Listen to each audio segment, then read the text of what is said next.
We have big news. We have exciting news for you. Tell them what it is, Serena. We are super excited to announce that we are starting our first membership this January 2024. Yay! Membership.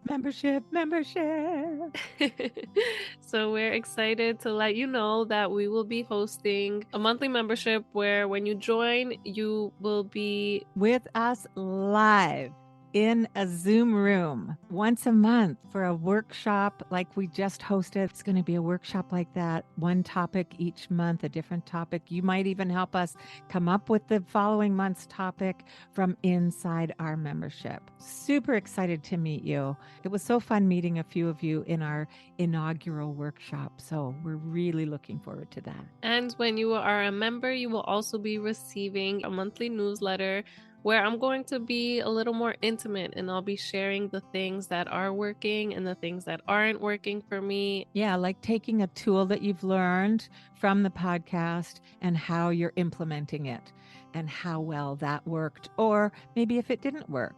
And then Amma can put in my 2 bits worth. We'll see how that goes. But a membership newsletter and a membership live Zoom room workshop starting in January 2024. Can sign up through our Patreon link in the show notes. Yeah. Yes, everything will be in the show notes, and we can't wait to see you there, listeners. We can't wait. Yay.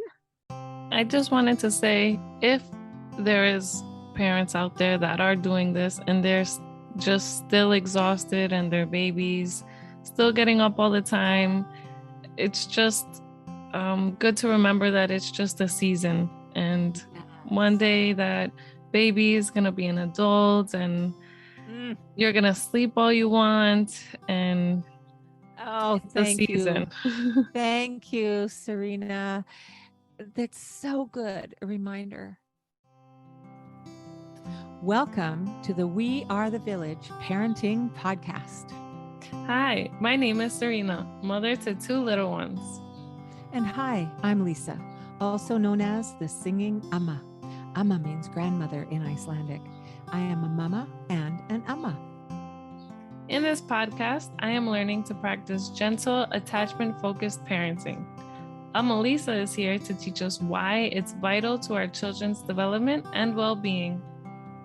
And I come to the village with a background in early childhood education. I have been coaching and supporting parents along their parenting journeys for over 35 years. Together, we explore some easy to implement skills you can add to your parenting tool belt to help you create a happy, thriving family. We invite you to grab your latte or your tea and come sit around the proverbial ancient fire with us each week, when we come together to have a conversation where we'll be keeping it real, keeping it raw, right here with you in the wonderful world of all things parenting. Hi, Mama Serena. Hi, I'm Lisa. So I wanted to come on today because when I listened back to our podcast episode about just say no to cry it out, what I realized was we selfishly, perhaps, did not give people any alternatives to the cry it out method. Like, how do we get our babies to sleep is what I'm imagining some of those extremely tired new parents out there might have been pulling their hair out wondering.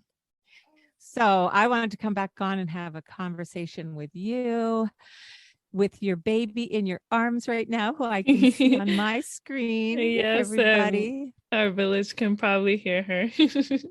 Yeah, our village can hear her. She's having a little back pat right now. She just had a little nursing moment. So I love that she's right here in our village. There she is. Yeah. She says hi. And so she's right in that early stages of life. How old is she now? She'll be 3 months in a week. Yeah, so that's at the time of recording. So when this airs, she'll be just over 3 months. Mm-hmm. And so that's a great place to start because you mamas and dads out there who have newborn babies in that first year of life, you feel the exhaustion. Mama Serena is one of the lucky ones. I'm just going to say she doesn't have a baby that wakes up every 2 to 3 hours. She has good sleepers, and we're a Yes. little jealous, aren't we, everybody? I sure am. Mine woke up every 2 hours for, I don't know, years. Certainly for months. I think the first time she slept, I think it was 4 hours or 6 hours. I can't remember because it was decades ago. It was at 6 months old. I got 4 hours sleep instead of 2 hours. Wow. So it's Wow. exhausting. I get it. Mama's out there, dad's out there. I totally get it. So let's talk about what you can do if you're so exhausted and you need that baby to sleep a bit more.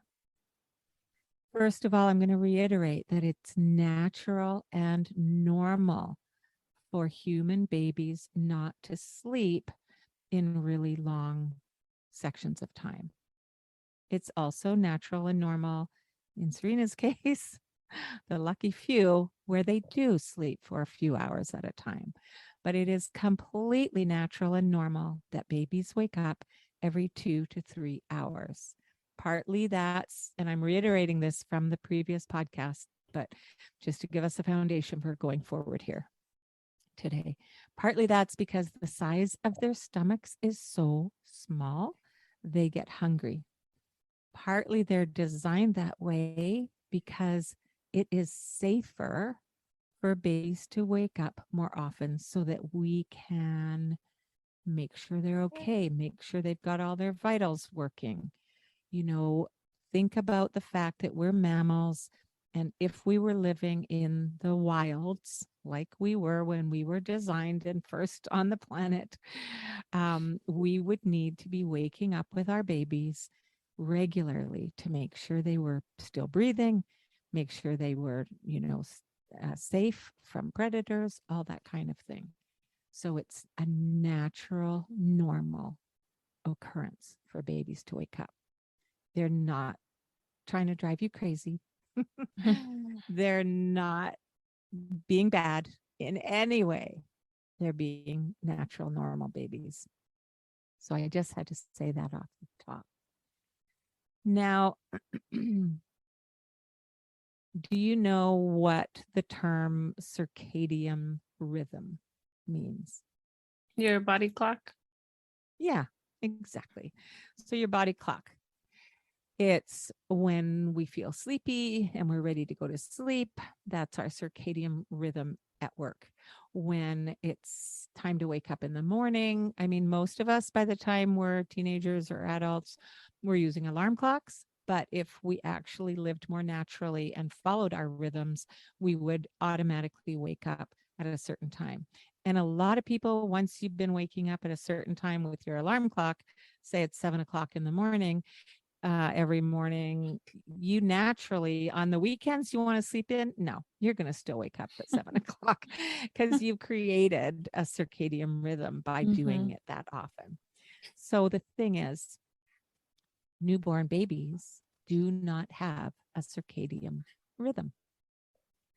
So they don't have any patterning. For those of you with 0 to 3 month olds and even up to 6 months old, you will notice that there isn't a lot of patterning in your baby's day. Once they're 3 months up to 6 months, there may be more patterning developing, but most of the time we notice that there are not a lot of rhythms and patterns happening.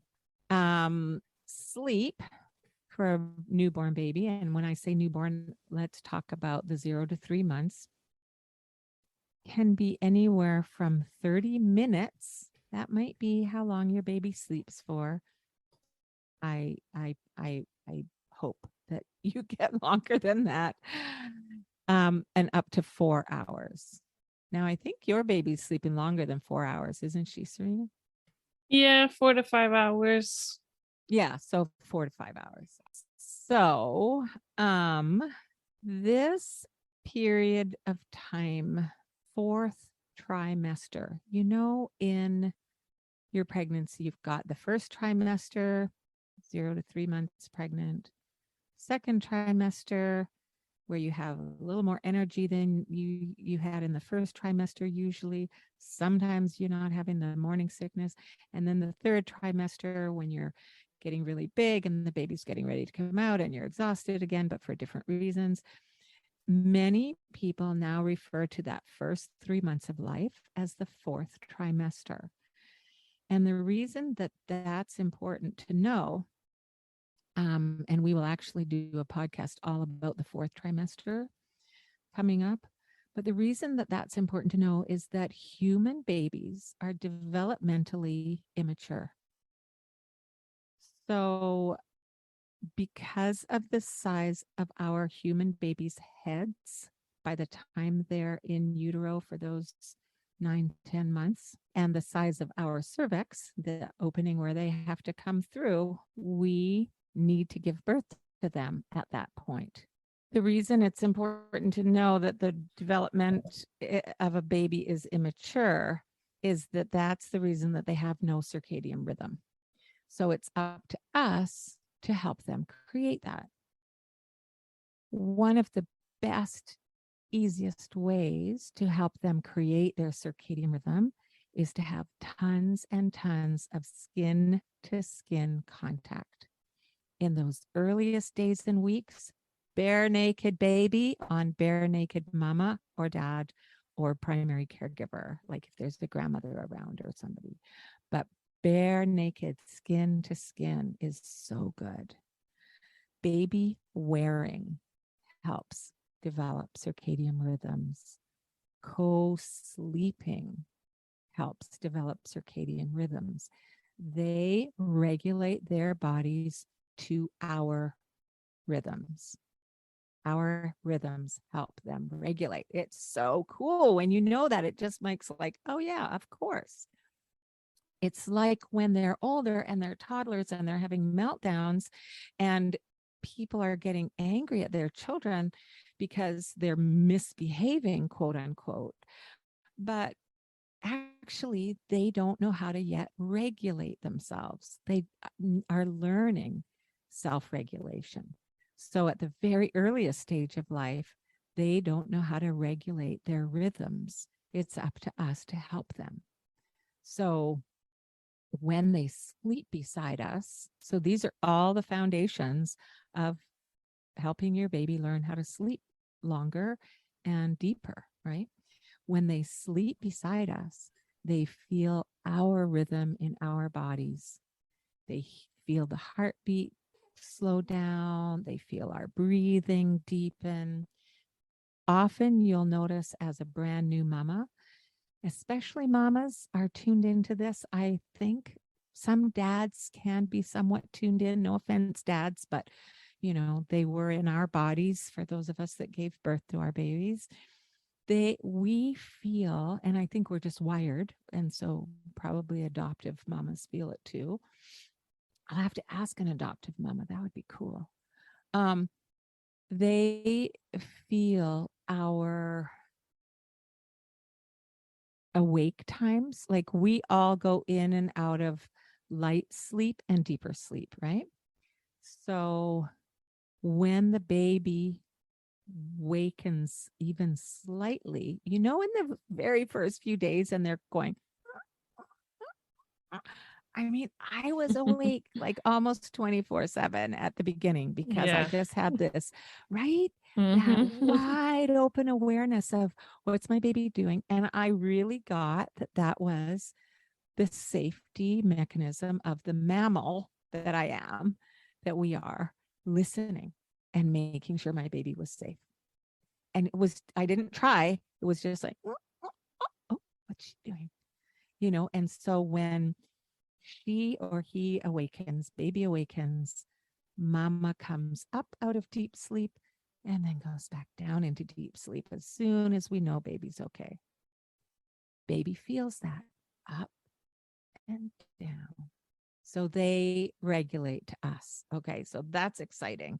The other super exciting thing is for those of you who are able to breastfeed, Lisa strongly recommends it for very many reasons. One of these incredible reasons is that nighttime breast milk naturally has serotonin. A lot of people these days take serotonin because so many of us have sleep issues. Or People melatonin. take melatonin. They take melatonin, but Yes, it's the melatonin. the naturally occurring is serotonin, the Mm. naturally occurring in our body. So people take melatonin Yeah. because we don't have enough of that serotonin in our bodies. So the serotonin helps the baby calm and regulate its body into sleep. So those nighttime feedings are so important. They help the baby. Any questions at this point? Not for me. Just one thing. I don't know if you had it. Or comments? Mm-hmm. Yeah. One thing I made sure was we weren't keeping the room dark all the time. Like we had the blinds open, so in the morning when the sun comes up, she would feel the sun and know it's Mm-hmm. morning time or start learning that it's Yes. morning time. Perfect. Perfect segue because that's the next part. Yes.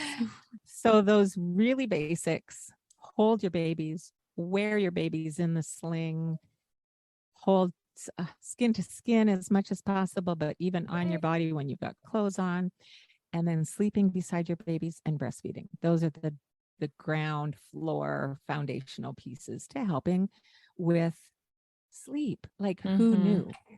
Just know that you should not be giving any kind of solid foods other than breast milk or formula. Should not be giving anything until they're 6 months old. So what about for a colicky baby that you are doing all these things and they have some pain or something's wrong and they're just crying and crying and crying and What I found with my colicky baby was that would happen in the evening. It didn't interrupt her sleep. It interrupted our evenings. It was very hard. It was very challenging.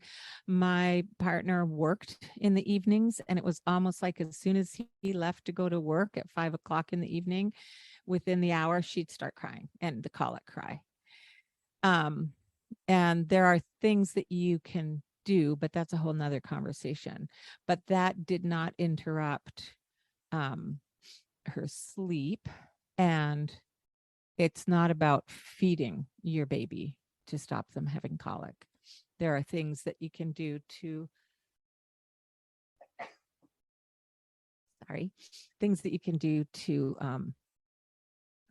calm their digestion, like eliminate things out of my diet helped. And when my grandson had colic, by then we were using homeopathic remedies, and there were some of those that really helped. So let's look at what else we can do. Once we've got the baby close to us, they're learning from our rhythms, what their rhythms could be as far as differentiating day and night. Perfect segue was having the blinds open so that the light comes in the morning. So let's look at going to bedtime. Now, if this is your first baby, you may not realize that it's important to create a bedtime. Of course, when they're toddlers or a bit bigger, you will want bedtimes.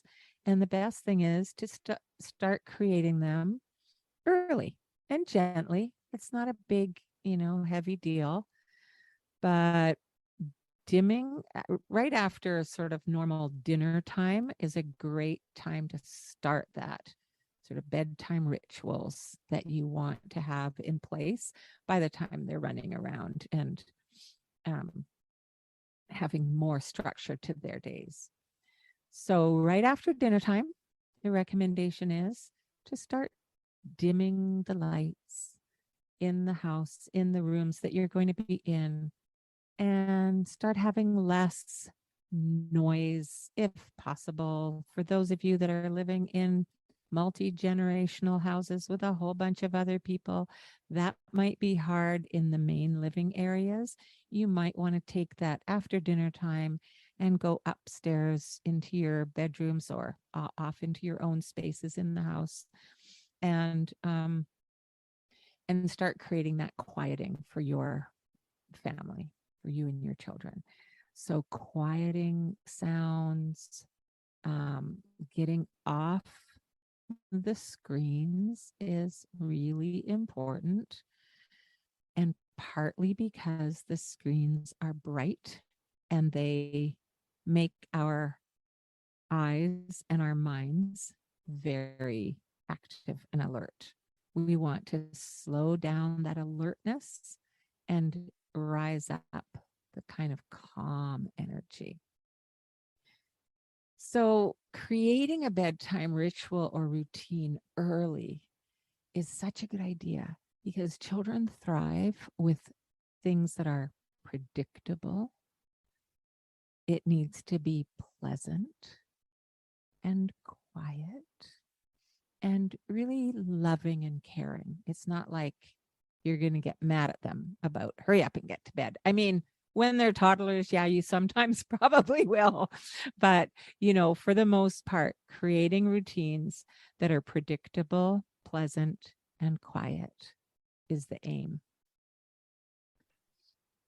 Now, you want to watch for the cues of your baby's natural rhythm. So even for you, Serena, with an 3-month-old, she will have some rhythms now. And even a tiny, tiny baby is going to have some natural rhythms. They may be wonky and all over the 24-hour clock, but you want to watch for the early cues. Watch for the sleepy eyes that are blinking extra. Watch for the droopy eyelids. Watch for the quieting of the body energy, okay?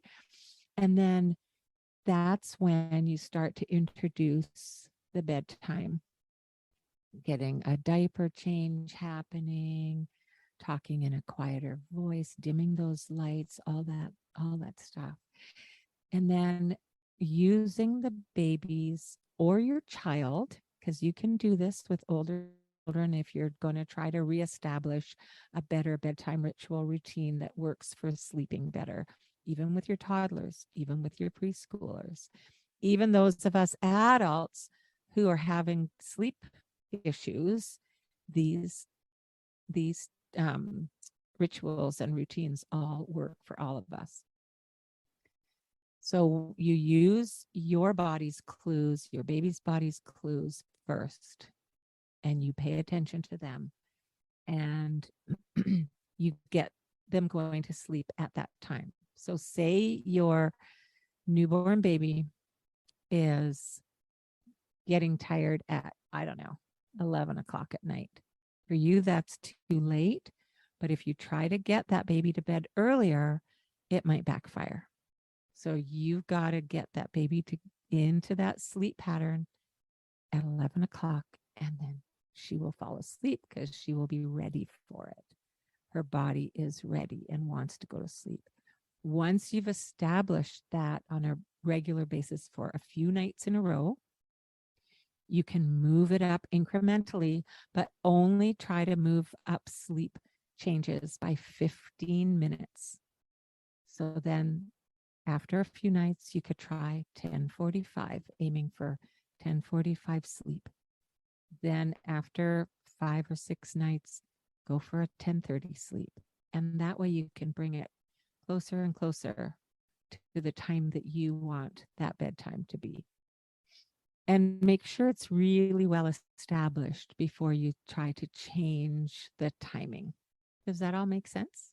Honestly, you saying 11 o'clock for an example, I always kind of felt guilty that my daughter goes to bed so late, but it's because she's with me and she does get all the sleep she needs and she sleeps most of the night. And Yeah. And that's a great point, is that your bedtime in your house is going to be determined by your family's rhythm. Yeah. If your child doesn't need to get up and go to daycare or preschool or school, and this is great because this podcast will be airing before school starts, and parents, you can use this for reestablishing bedtimes for school wake up. Because let's face it, summer, as much as some of you are going to be very eager to keep your routines and your sleep patterns, let's face it, that doesn't always happen, right? No. Summer is a time for being playful and, going to the beach and then staying out and playing in the yard or visiting with friends until it's dark and, oh, whoa, it's 10 o'clock. So this is a great time for people with school age children to start using some of these tools to recreate bedtimes that are going to work for those early wake ups coming in September. And I beg you, parents, please start a couple weeks before school if you can, to ease back on their routine. Because if you don't, let me just say, you'll have 2 or 3 challenging weeks at the beginning of school, because not only are they adjusting to a new classroom and a new teacher and all of that, they'll also be adjusting to their new sleep pattern all of a sudden. And that's really hard on us as humans. So, whatever you can do to start bringing them back into a bedtime that works is really going to be helpful for all of you come September. All right. So, end of dinner can signal that quieting time. Um, no screens after dinner, dimming the lights, quieting the household, having a bath, and this is for, babies a few months old up to, up to the school years, primary school years. Having a bath after dinner, brushing teeth. One time, a family that I worked for doing childcare years ago, they had 4 children. And I was there one time just heading out or just coming in to babysit one night, I think.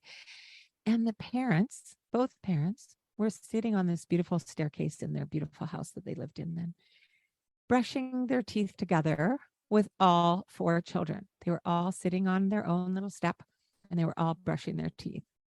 And it was such a positive, beautiful teeth brushing moment. And sometimes, for those of you that have preschoolers or toddlers or older school children, you'll know that sometimes brushing teeth can be a real fight. Oh, yeah. And so, so encouraging it, I mean, having it be a family thing that you do together, even if you might have a snack after they're asleep, you can brush your teeth again.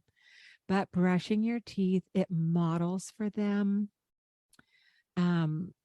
that we all brush our teeth and this is just something we do before bed, and making it a happy experience and not just something they have to go and do. Mm-hmm. Okay. Yeah.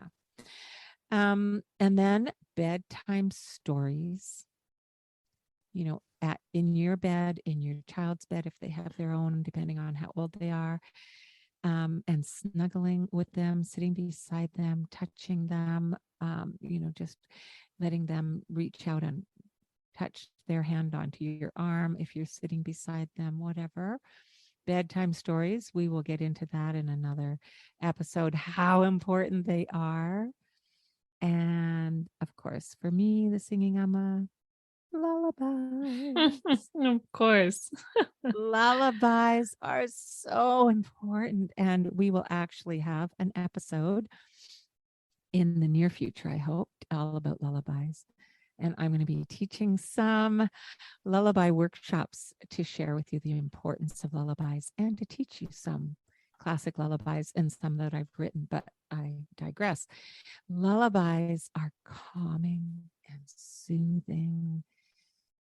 Hearing the same lullaby every night, you can pick 2 or 3 that you repeat every night, and that is predictable, pleasant, and it helps those circadian rhythms big time. Young children are going to want the same story over and over and over.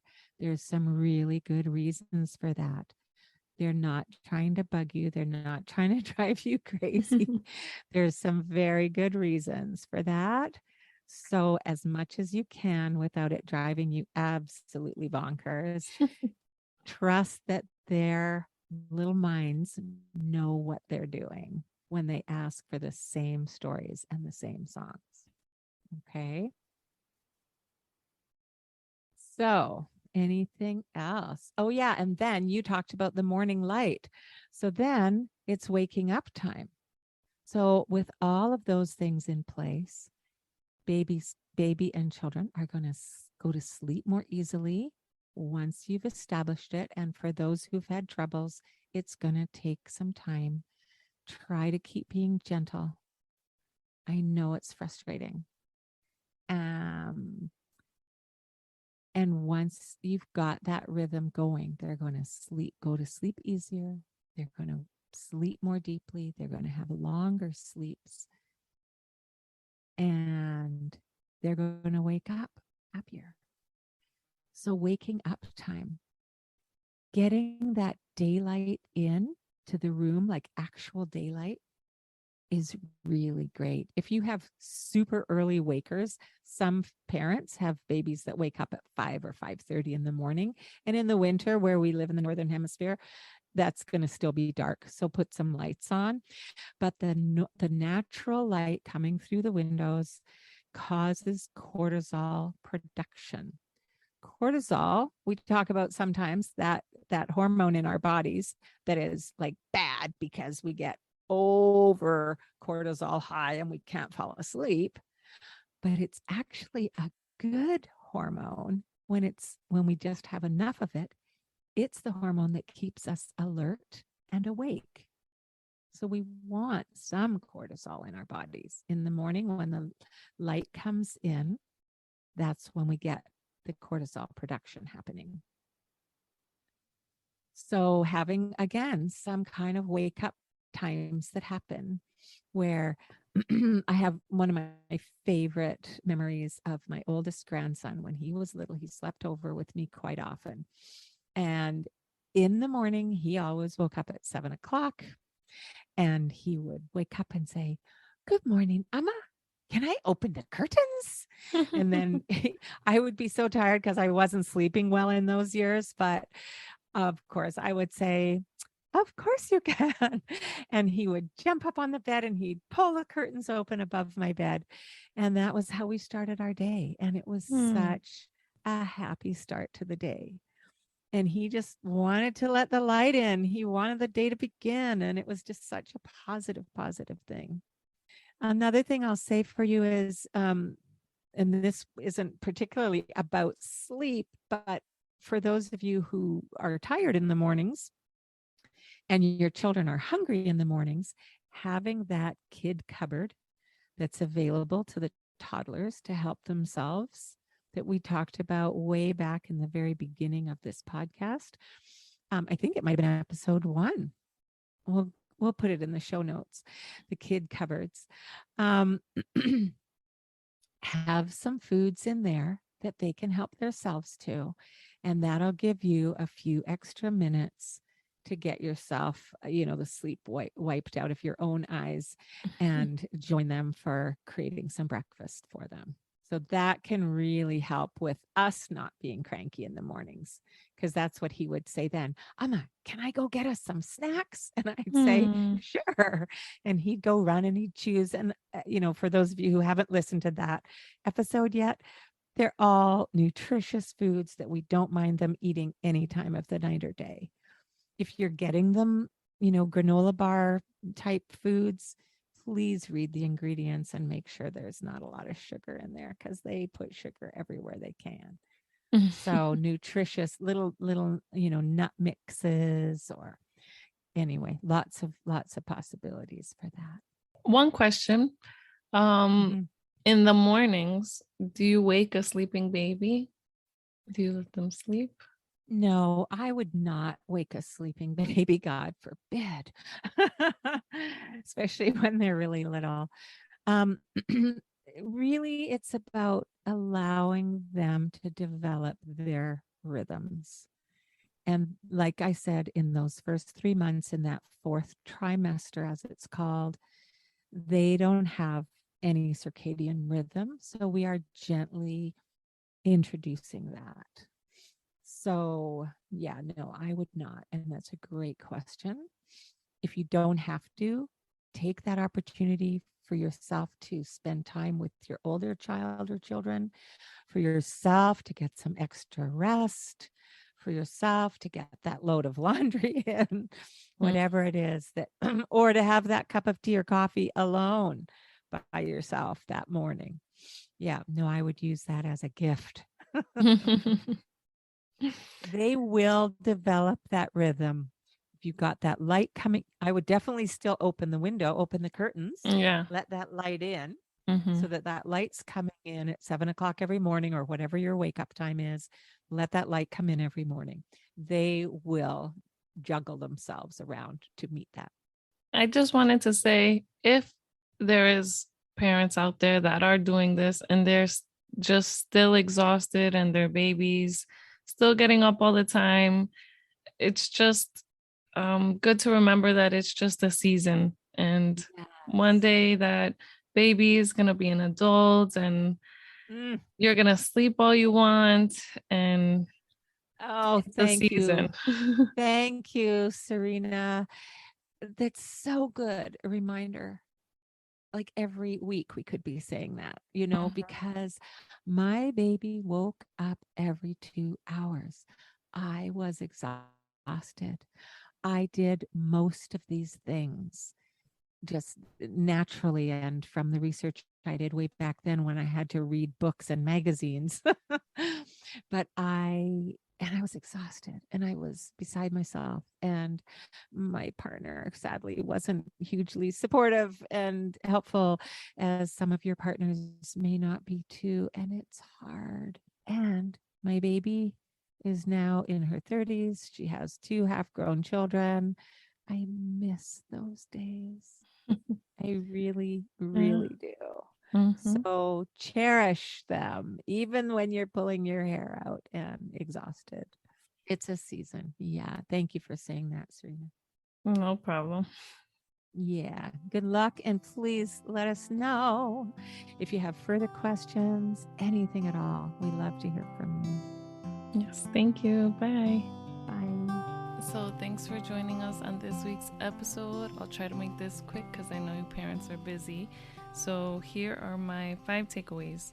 Number one, help create their circadian rhythm. You can do this by skin to skin, lots of skin to skin, baby wearing, and co sleeping. So, this will help their bodies regulate to our rhythms. Number two is if you're breastfeeding, your night milk will help them sleep. And so if you're pumping and you want to give them a bottle, make sure you're using from a session that you did at nighttime. Number three is at night, start dimming the lights, and in the morning, let the light come through. That will also help sync their circadian rhythm. Number four is create routines that are predictable, pleasant, and quiet. So that might look like dinner, then taking a nice bath, lowering the lights, less screen time, brushing your teeth, and getting in some comfy pajamas. And this will help your kids settle down, your babies and your kids. And number five, watch out for their cues. So, you know, when they're sleepy and you don't let it get past that mark, because once they're overtired, it can be a little more difficult. So, notice if your baby or child has sleepy eyes, they're rubbing their eyes, they're yawning. My girls get like little red eyebrows when they're tired. So, pay attention to their cues and put them to sleep if they are tired. Thanks for joining us. Tune in next week for another episode. Thanks. Thanks for being here with us in our virtual village. Hit subscribe so you're notified about our newest episodes each week. And hey, did you get something from today's episode? I know I sure did. Be kind. Hit that share button and send it to your mama friends so they can benefit from it too. Also, by leaving us a review, you will be helping more parents out there to find answers to the questions that might be keeping them up at night. We'd love you to follow us on Instagram and our Facebook page at The Village Parenting Pod. And we'd love you to direct message us. Let us know your questions that we could address in future episodes and how we can serve you better. This podcast is sponsored by the Singing Alma's private parent coaching and workshop offerings. We also now have a Buy Me a Coffee option for a fun way that you could support this podcast. Link is in the show notes.